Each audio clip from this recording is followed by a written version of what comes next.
أهلا وسهلا فيكم. وصفتنا اليوم الكبة.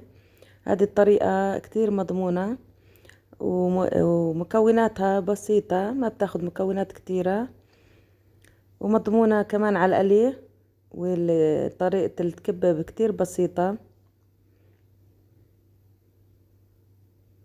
عملت هون كمية كمان، عملت لقبل رمضان مشان أحط بالفريزر. إن شاء الله كل عام وانتم بخير، ينعاد علينا وعليكم بالصحة والسلامة. شايفين قديش منظرها بشهي.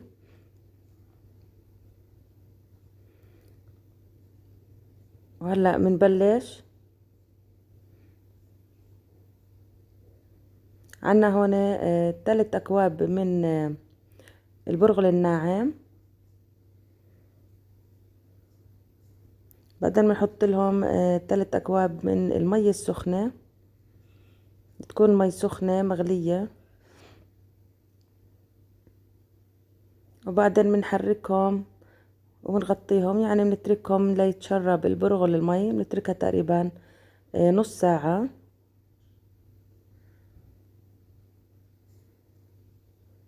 هلا بدنا نبلش نقلي اللحمة والبصل.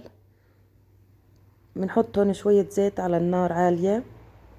نحط هون نص كيلو من اللحمة المفرومة الناعمة.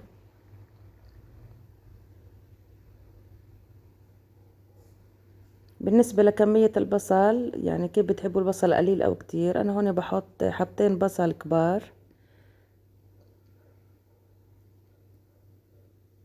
بفرمهم هون على الماكينة. أنا بحب الكبة تكون فرمة البصلة ناعمة، يعني ما تكون زهرة كتير بالكبة.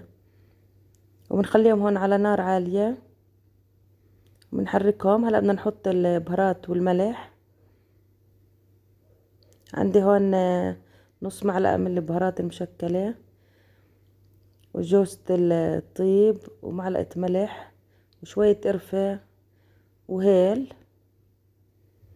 وبنحركهم كتير منيح على نار عالية حتى تتنشف المي ويستوي البصل واللحمة. بعدين بنحطهم صحن لحتى يبردوا، والأفضل يكون قبل ما نحشي الكبة الحشوة نبردها. هلأ هون بعد نص ساعة بدي أحط البرغل بالماكينة. أنا هون يعني كنت بدي أدعكها بإيدي. هي طبعا دعكها سهل، ما باخد وقت، بس هون أنا عشان عندي الماكينة وعملت فيها البصل قلت إنه أستفيد منها وأسرع. إذا ما عندكم هذه الماكينة بتدعكوها بالإيد. وأنا بحطهم بالماكينة، يعني بشغل الماكينة تقريبا دقيقة لحتى تصير مثل العجينة.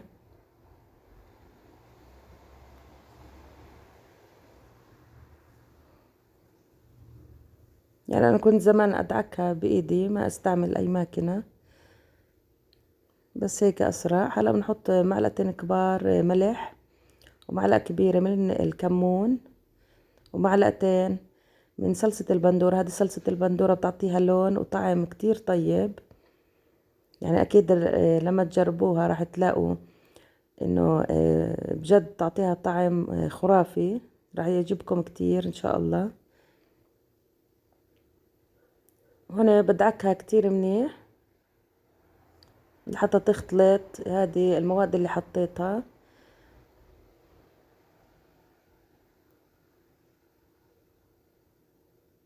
بعدين هنا بدي احط طحين. فيكم تستغنوا عن الطحين، بحط هون 3 معالق طحين. بس الطحين بيعمل تماسك للكبة. وبحط هون مي. يعني انا هون ضفت، وانا بعجن بالكبة ضفت كاسة مي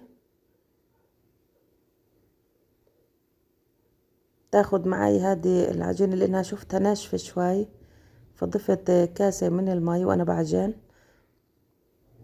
انتم ممكن تحطوا كاسة او كاسة وربع حسب كيف بتشوفوا العجينة، بس انا شفتها مناسبة بعد كاسة المي.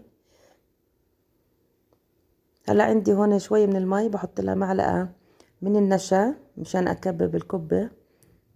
هذا النشا بعطي هيك تماسك وقرشة لما نقلي الكبة. وببلش اكبب. ببل ايدي بالمي والنشا وبكبب الكبة. شايفين العجينة قديش ظابطة؟ هذه العجينة كتير بتجنن، انا متبعتها من سنين.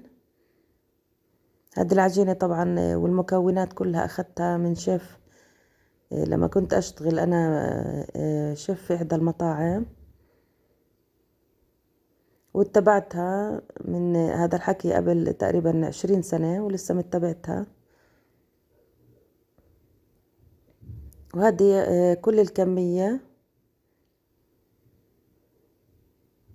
بحطهم طبعا بالفريزر تقريبا نص ساعة.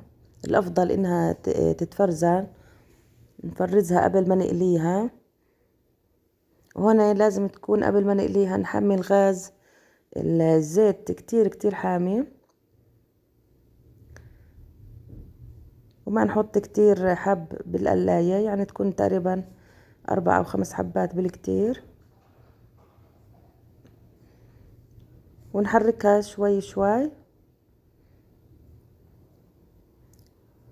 ولما نشوفها هيك اتحمرت معنا بنشيلها من الزيت ونحطها على محارم مطبخ لحتى يتصافى من الزيت. شايفين لونها قديش هيك لونها طلع بجنن. هذا طبعا اللون بعززه اللي هو اللي حطيتها لصلصة البندورة.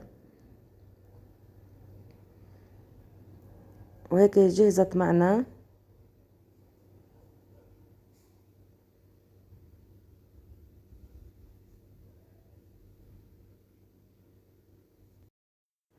وهلا اللي حطيته بالفريزر بدي احطه بأكياس، بصفته بالكيس على حسب الوجبة. شايفين كيف مجمدة متماسكة؟ هيك افضل.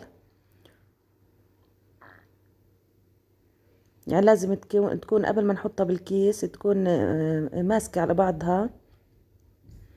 نحطها بالفريزر تقريبا من نص ساعة لساعة قبل ما نحطها بالأكياس. وبعد ما نحطها بالكيس بنسكره كتير منيح ونحطه بالفريزر لوقت الاستخدام. انا هذه الكمية عملتها لرمضان ان شاء الله، يعني كل ما يجي على بالنا هيك نعمل جنب الطبخة كنوع من المقبلات، يعني بقليلي كم حبة.